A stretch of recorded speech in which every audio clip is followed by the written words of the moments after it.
পাইলে নিরালাই গো রসুল পাইলে নিরালাই।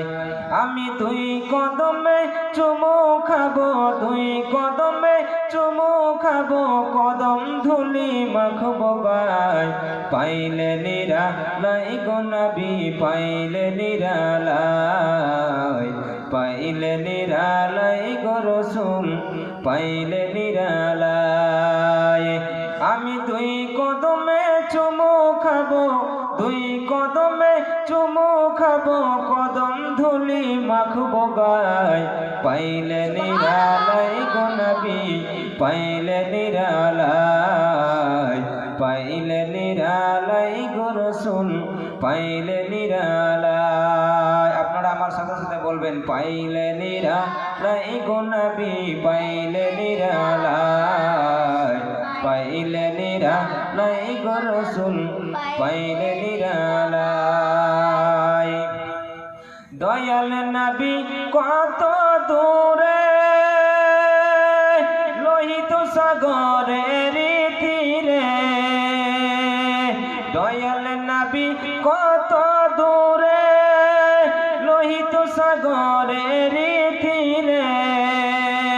মদিনার ওই সোনার ঘরে, মদিনার ওই সোনার ঘরে আছেন তিনি সর্বদাই। পাইলে নিরালাই গো রসুল পাইলে নিরালাই, পাইলে নিরালাই গো নবী পাইলে নিরালাই। আমি দুই কদমে চুমু খাবো, দুই কদমে চুমু খাবো, কদম ধুলি মাখবো গায়। পাইলে নিরালাই গো নবী পাইলে নিরালাই, পাইলে নিরালাই গো রসুল পাইলে নিরালাই। উম্মতি উম্মতি বলে কাঁদিলেন নবী জীবন ভরে। জোরে বলেন সুবহানাল্লাহ। আরেকবার নবীর উপরে মহব্বত করে বলেন ইয়া রাসূলুল্লাহ। উম্মতি উম্মতি বলে কাঁদিলেন নবী জীবন ভরে। এখনো কান্দেন নবী, এখনো কান্দেন নবী উম্মতের মায়ায়। পাইলে নিরালাই গো নবী পাইলে নিরালাই, পাইলে নিরালাই গো নবী পাইলে নিরালাই, পাইলে নিরালাই গো রসুল পাইলে নিরালাই। আরে কান্দি আমি বাংলায় বসে দাও গো দেখা স্বপ্ন জগে। জোরে বলেন না সুবহানাল্লাহ। কান্দি আমি বাংলায় বসে দাও গো দেখা স্বপ্ন জগে। কান্দি একা বসে বসে, কান্দি একা বসে বসে আপনাকে পাওয়ার আশায়। পাইলে নিরালাই গো নবী পাইলে নিরালাই, পাইলে নিরালাই গো রসুল পাইলে নিরালাই। আমি দুই কদমে চুমু খাবো, দুই কদমে চুমু খাবো, কদম ধুলি মাখবো গায়। পাইলে নিরালাই গো নবী পাইলে নিরালাই, পাইলে নিরালাই গো রসুল পাইলে নিরালাই। যাই হোক বেরাদার, আমি যে পবিত্র কোরআনুল কারীম থেকে আয়াতে পাক তেলাওয়াত করেছি, আল্লাহ পাক রব্বুল আলামিন পবিত্র কোরআনুল কারীমের মধ্যে ঘোষণা করে বলেন, কুল ইন কুনতুম তুহিব্বুনাল্লাহা ফাত্তাবিউনি ইউহিব্বুকুমুল্লাহ ওয়া ইয়াগফির লাকুম যুনুবাকুম আল্লাহু গফুরুর রহিম। আল্লাহ পাক রব্বুল আলামিন বলেন, হে আমার হাবিব, হে আমার দোস্ত, হে আমার বন্ধু, আপনি পৃথিবীর মানুষকে জানিয়ে দিন, বলে দিন, প্রচার করে দিন আপনার উম্মত উম্মতিদের কাছে, যারা আমি আল্লাহকে পেতে চাই, যারা আমি আল্লাহকে দোষ বানাতে চাই, বন্ধু বানাতে চাই তারা যেন সর্বপ্রথমে তোমার অনুসরণ করে, তোমার অনুকরণ করে, তোমার ইত্তিবা করে তোমাকে যেন ভালোবেসে নেয়। জোরে বলেন সুবহানাল্লাহ।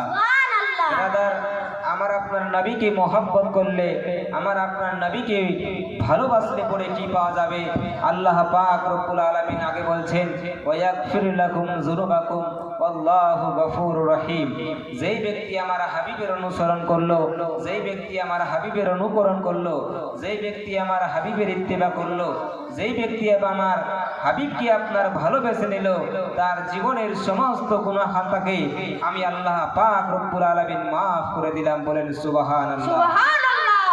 তাহলে ব্রাদার, বোঝা গেল যে আমার আপনার নবীকে মহব্বত করলে পরে আপনার আমার জীবনের সমস্ত আপনার গুনাহ খাতাকে আমার আল্লাহ পাক মাফ করে দেবে। তাহলে ব্রাদার, এই নবীকে আমাকে আপনাকে মহব্বত করতে হবে, ভালোবাসতে হবে। তো আসুন ব্রাদার, আমার আপনার নবীকে মহব্বত করবেন তো কেমন করে মহব্বত করবেন, কেমন ভালোবাসবেন ব্রাদার? চলেন আপনাদেরকে শুনিয়ে যাই। নবীর সাহাবী হযরতে বেলালে হাবশী রাদিয়াল্লাহু তাআলা আনহু, তিনি আপনার আমার নবীকে কতটা মহব্বত করেছিলেন, কতটা আপনার ভালোবেসেছিলেন ব্রাদার। চলেন আপনাদেরকে শোনাই। নবীর মুয়াজ্জিন হযরতে বেলাল রাদিয়াল্লাহু তাআলা আনহু যখন আপনার ইসলাম কবুল করে, এই খবর যখন তার মালিক উমাইয়ার কাছে যখন পৌঁছে যায়, তার মালিকের নাম ছিল উমাইয়া। ওই উমাইয়ার কাছে যখন খবর পৌঁছে যায়, উমাইয়া এসে বলতেছে, ও বেলাল, তুমি নাকি কলমা পড়ে মুসলমান হয়ে গেছো। হযরতে বেলাল বলছে, ও উমাইয়া, তুমি যা শুনেছো তা সত্য কথা। আমি বেলাল জীবনের মতো কলমা পড়ে মুসলমান হয়ে গেছি। উমাইয়া বলছি, বেলাল, তাহলে তুমি কি আমাদের আর দেবীদেরকে ডাকবা না? হযরতে বেলাল বলছে, উমাইয়া রে, না না না, আমি আর তোমাদের দেবীদেরকে ডাকতে পারবো না। উমাইয়া নিষ্ঠুর পাষাণ বলতেছে, ও বেলাল, তবে তোমাকে আমি কত কষ্ট দিতে পারি তুমি কি জানো রে বেলাল? হযরতে বেলাল বলতেছে, উমাইয়া রে, তুমি আমাকে যতই কষ্ট দাও না কেন, আমি বেলাল মন দিয়েছি নবীর কলমা ছাড়তে রাজি না। উমাইয়া নিষ্ঠুর পাষাণ বলছে, ও বেলাল, তবে শুনো, তবে তোমাকে আমি একখানা প্রশ্ন করতে চাই। হযরতে বেলাল বলছে, উমাইয়া, কি তুমি আমাকে প্রশ্ন করবে বলো? নিষ্ঠুর পাষাণ উমাইয়া বলতেছে, আচ্ছা বলো তো বেলাল, তোমার আল্লাহর ক্ষমতা বেশি না আমি উমাইয়ার ক্ষমতা বেশি? হযরতে বেলাল বলছে, ও উমাইয়া, আমার আল্লাহর ক্ষমতা বেশি।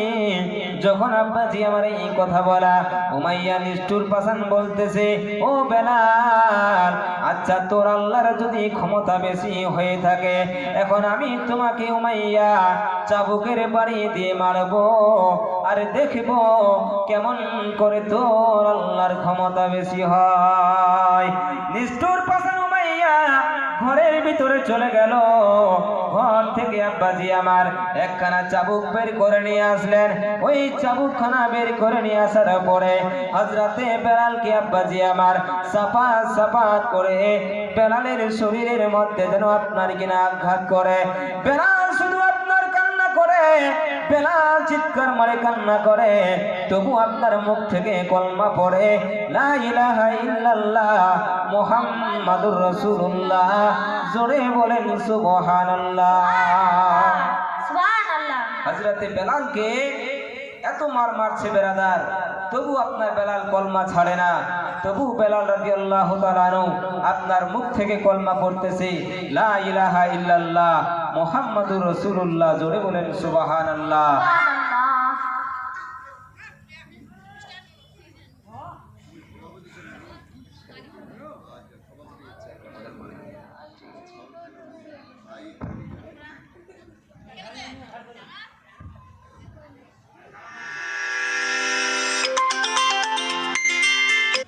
ওগো মদের জিন্দা নবী, তুমি মদের সাহারা, তোমায় ছাড়া ভালো লাগে না।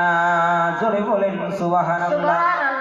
ওগো মোদের জিন্দা নবী তুমি মোদের সাহারা, তোমায় ছাড়া ভালো লাগে না। ইয়া রাসূলুল্লাহ, আপনারা বলেন ইয়া রাসূলুল্লাহ, ইয়া হাবিবাল্লাহ, ইয়া রাসূলুল্লাহ, ইয়া হাবিবাল্লাহ। ওগো নবীজি আপনি না এলে কে বা জানতো খোদাকে বলে। ওগো নবীজি আপনি না এলে কে বা জানতো খোদাকে বলে। আপনি এসে দিলেন হুজুর, আপনি এসে দিলেন হুজুর স্বয়ং খোদার ঠিকানা, তোমায় ছাড়া ভালো লাগে না। ইয়া রাসূলুল্লাহ, ইয়া হাবিবাল্লাহ, ইয়া রাসূলুল্লাহ, ইয়া হাবিবাল্লাহ। আল্লাহর ওলি তুমি না এলে কে বা জানতো নবীকে বলে। আপনি এসে দিলেন হুজুর, আপনি এসে দিলেন হুজুর স্বয়ং নবীর ঠিকানা, তোমায় ছাড়া ভালো লাগে না। ইয়া রাসূলুল্লাহ, ইয়া হাবিবাল্লাহ, ইয়া রাসূলুল্লাহ, ইয়া হাবিবাল্লাহ। উমর আলী উসমান গানি এরা সবাই তোমার প্রেমেতে ধনী। তোমার ভালোবাসা বিনা, তোমার ভালোবাসা বিনা জান্নাত পাওয়া যাবে না, তোমায় ছাড়া রইতে পারি না। ইয়া রাসূলুল্লাহ, ইয়া হাবিবাল্লাহ, ইয়া রাসূলুল্লাহ, ইয়া হাবিবাল্লাহ। ওগো মোদের জিন্দা নবী তুমি মোদের সাহারা, তোমায় ছাড়া ভালো লাগে না। ইয়া রাসূলুল্লাহ, ইয়া হাবিবাল্লাহ। যাই হোক ব্রাদার, আমার বক্তব্য আমি এখান থেকে করছি, বলার মাধ্যমে ভুল ত্রুটি